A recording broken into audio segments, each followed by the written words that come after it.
Magandang araw mga kaibigan. Bigyan natin ngayon ng reaction opinion itong post ng DZRH News Television.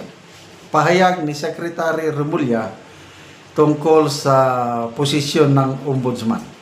Sabi niya, ipinahayag ni Department of Justice Secretary Jesus Crispin Boying Remulla ang kanyang matibay na interest na pamunuan ang Office of the Ombudsman.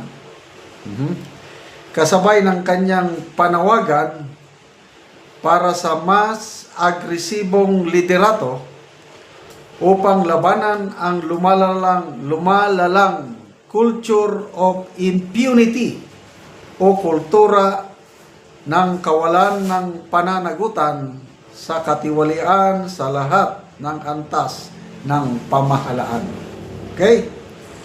Sa isang panayam sa DZRH 2x2 Hulyo 9, binatikos, dito tayo, ni Remulla ang kalakaran ng pagtatalaga ng mga retiradong maestrado ng Korte Suprema bilang ombudsman.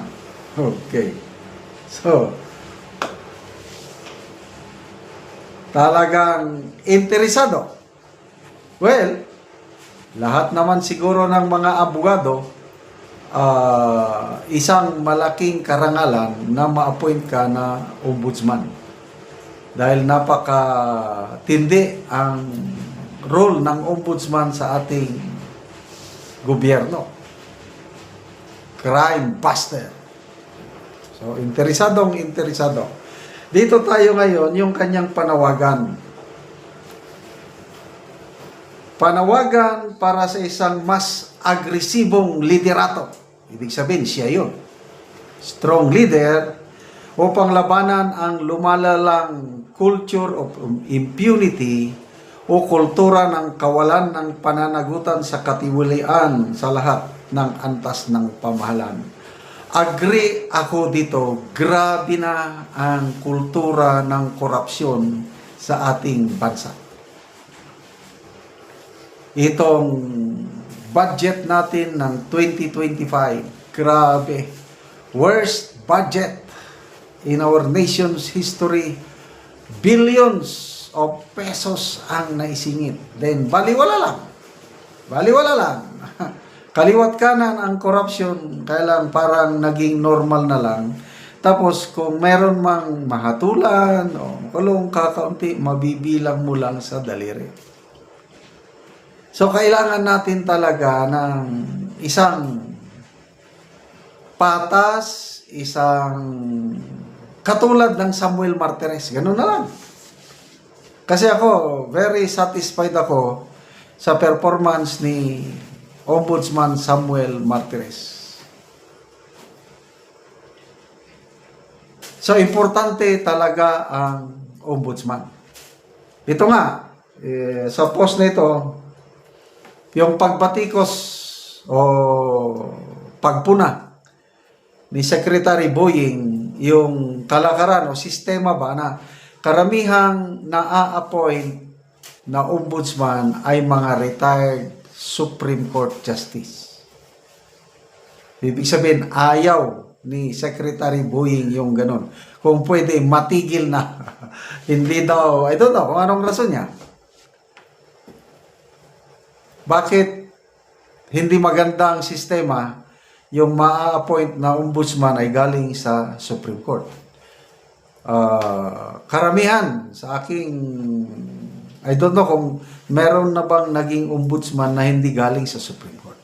Baka first time in history na kung si Secretary Boying Remulla ang mapili, baka siya ang first time in history na may na-appoint na ombudsman na hindi galing sa Supreme Court or hindi naging judge.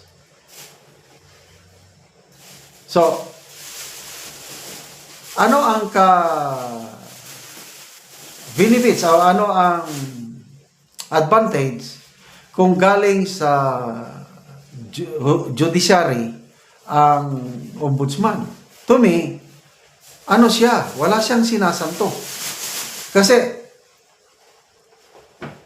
ang trabaho talaga, judge, kahit sino, wala siyang political inclination o wala siyang masyadong amo sa politika.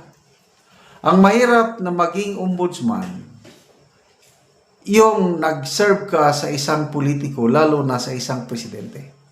Kaya nga sino yon, Ombudsman Mercedes Gutierrez, yung napilitan na nag-resign dahil i-impeach. Ang akusasyon sa kanya noon is ano siya ni GMA. Parang sunod-sunuran lang kay GMA. Kaya hindi siya nagtagal. So, granting na ma-appoint si Secretary Boying na ombudsman, ang pangamba ng karamihan ay hindi na siya magiging patas. Sabi nga ni Attorney Topacio and Attorney Salpanelo, magiging bias lang na ombudsman si Secretary Boying dahil nga nag-serve siya as cabinet member ng Marcos administration. So, ito, maganda yung kanyang statement. It's not a retirement job. Yung ombudsman ba? Hindi para sa mga retirado. Sabi niya, it is the most important job in this country. Agree.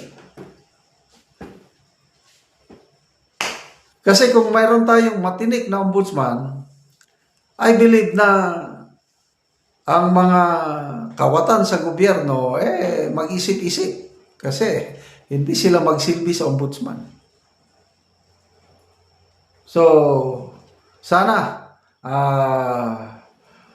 malapit ng retirement ni July 27. Malapit na. So, ang tanong, gaano kalaki ang chances ni Secretary Boying na maisama siya sa shortlist ng Judicial Bar and Council? Judicial and Bar Council. Shortlist. I think 3 o 5. 5 ata. Out of 17, as of July 4, 17 ang applicants. Ang malalakas na ka-aplikante is 3 maestrado ng Korte Suprema. Isang active, si Justice Gerland, at 2 retired. Yan ang malalakas.